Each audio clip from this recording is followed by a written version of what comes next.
Hey everybody, it's Peter. It's Thursday night, which means it's Orville. And tonight is episode 7, Majority Rules, or I like to call it Trending Will Be the Death of Us. So basically, the story is that the Orville is sent to investigate a planet which seems to be similar in Earth-type qualities. We find out later it's kind of similar to 21st century, and what happened was they lost track of two of their anthropologists who were studying the culture and the people.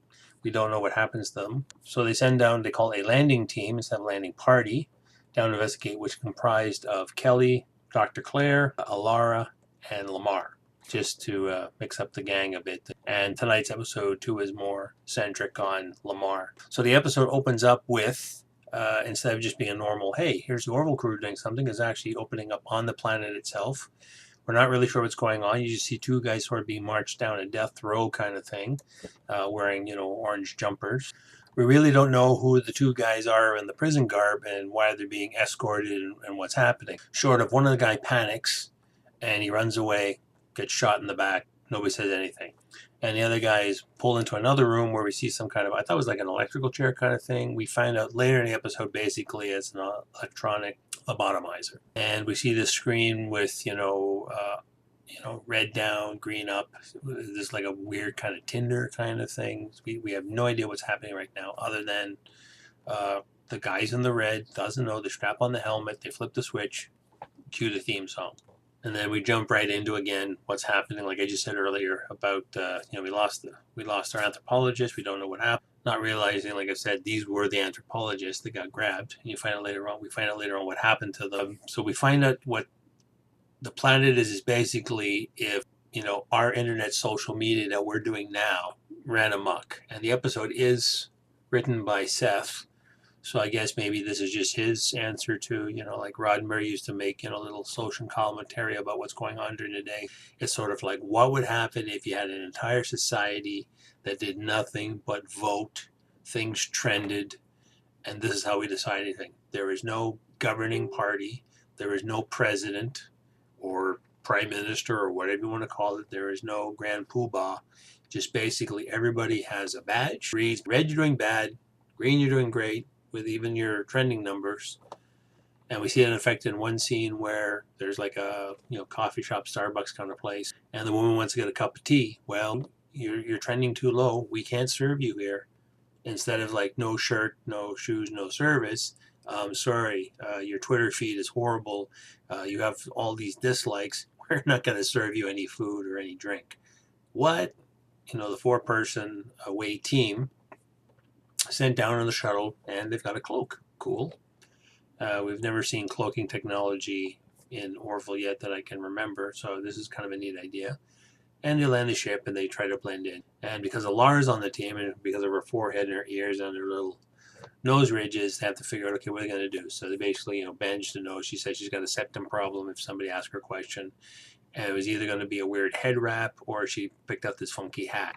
Like somebody pointed out in the feeds, it's basically Spock and Voyager home. Instead of him putting on a funny hat, he tied a piece of cloth around his head to hide his ears and his eyebrows.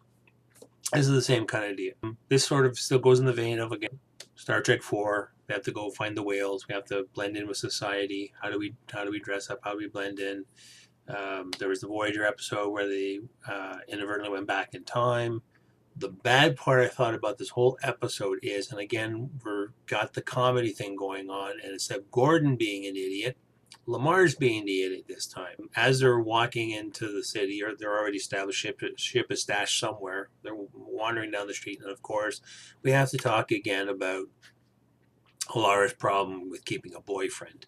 And apparently she's had 2 boyfriends. And it goes back to, the guys don't like her because she's super strong. And okay, fine, but what was wrong with the second guy? We found out she had a second boyfriend that didn't work out. And she said, well, he was a bad dancer. And Lamar said, like me dancing like this. So don't ask me why. There's a statue standing there conveniently for story. He jumps up onto it and he starts crying against it. So was he dancing like this? Was he dancing like that? What was he doing? And then Kelly, of course, has to say, Lieutenant, get down from there. What are you doing? We're supposed to blend in. We're supposed to find our people and get out of here.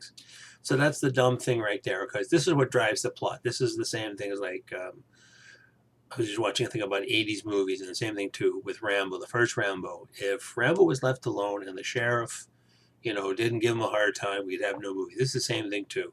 If Lamar hadn't jumped up and started, dry humping, we find out later it's a local hero statue that he's screwing up.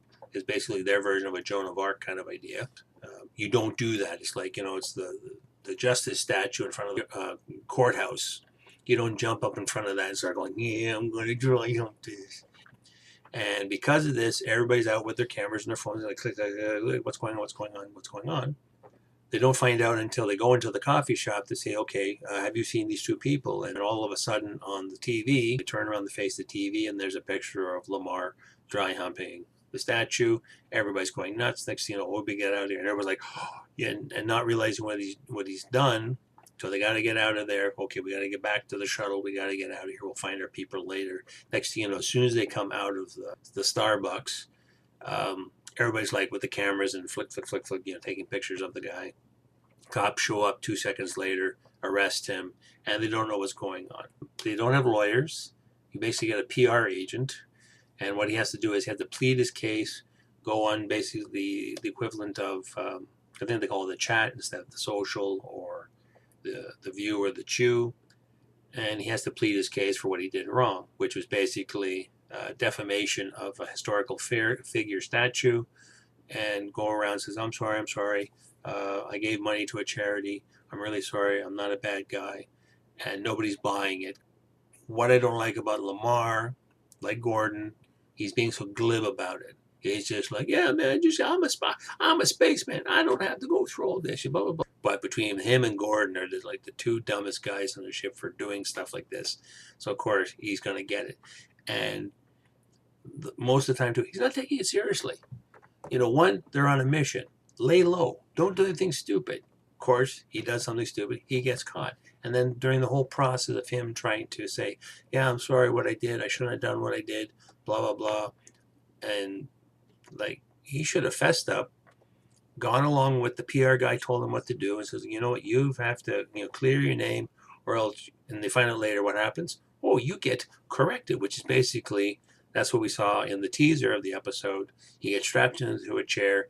You basically have, things strapped to your head, and you're basically given a lobotomy, and you go through the rest of life going, oh, this is fine. Everything is wonderful. I hope you're healthy and well. I'm having a nice day. It's like, whoa. We do find one of the other anthropologists.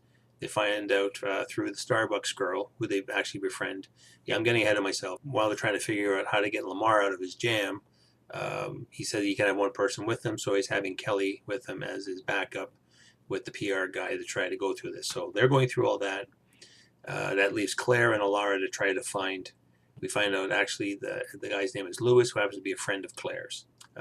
We find out that the hat that Alara picked is some kind of a religious thing, but hers is sort of like similar to that. And there's another guy that she bumps into the coffee shop. He's like, oh, take off that hat right away because, you're defamating my religion.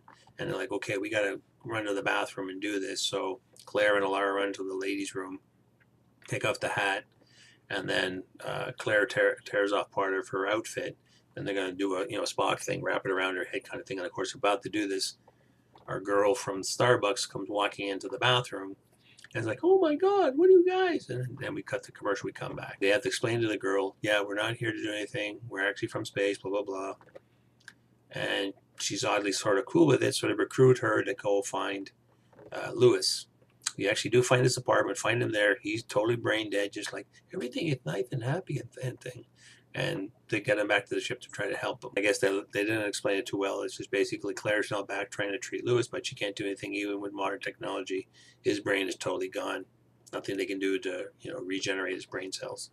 So, and I have Ron Canada coming back as Admiral Tucker, and he tells Mercer, like, there's no way you can go and do an extraction. You have to work with the rules. Basically, it's a prime directive kind of idea, but they don't call it that.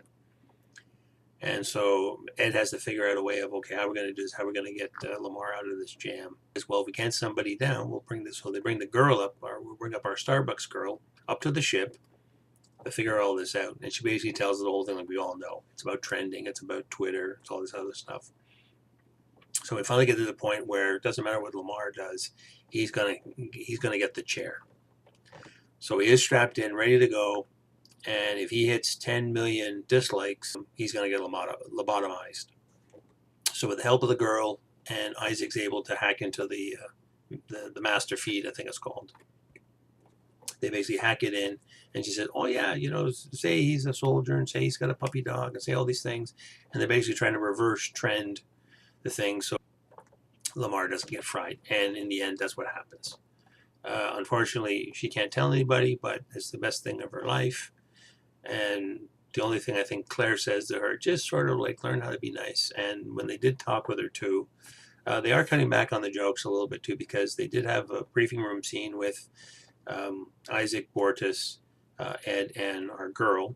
Yeah, they're talking about it, and Ed says, "Oh, maybe we have guests over next time. We should have like water and pretzels out next time." And Bortus says, I will endeavor to do so, Captain." And I thought, okay, that's again another throwaway joke line. The whole episode was like really serious, but again, like I said, Lamar didn't like take in like what had happened, and he was still being silly. They saved the day. They override the feed. He just barely misses getting his fried, and they basically get out of there. And then of course when he says, "Screw you guys, and I'm a spaceman," and then they all head back to their shuttle and happy day.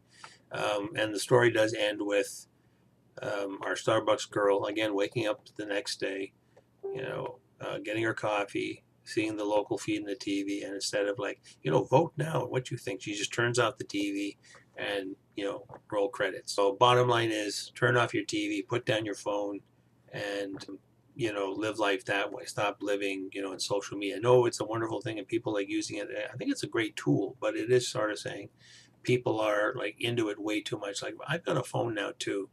But Twitter's like the last thing I ever use. I use it for Facebook, so I keep up with people. I have other, social media groups. I check my YouTube. I use YouTube, obviously, as you can tell. I've been using Instagram lately, but I'm not totally immersed in the silly thing. I think that was the point of all this. And the interesting point, too, was I skipped that part when they're in the briefing room and they were talking with the girl about, like, how do you decide these things? Oh, everybody decides. You, like, how do you decide what's good food and what's bad or whatever? Oh, the majority, like name the episode, majority rule. So basically, if something's trending, they'll go like, yeah, we don't like this. The downside is of voting as a group doesn't always work either, because everybody can say it's like when you watch, when I'm watching the feeds of Facebook, people talking about, Star Trek Discovery and Orville.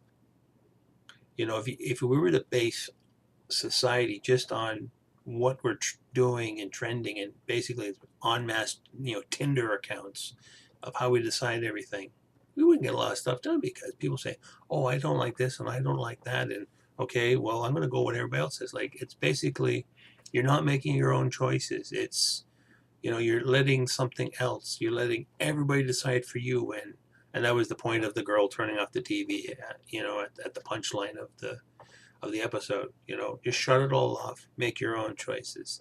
Don't listen to what everybody else says sometimes, which is true. Like, we all seem to worry about, our looks and whatever else, and sometimes we are pulled into, we want to be accepted.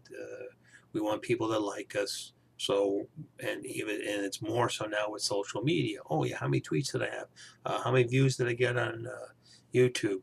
How many people are liking my pictures I posted on Instagram or Facebook or Snapchat, or all these different things we use. So that's what the whole thing is all about. So again, it's a half decent episode, with a point to make, moral of the story kind of thing. Don't use Twitter.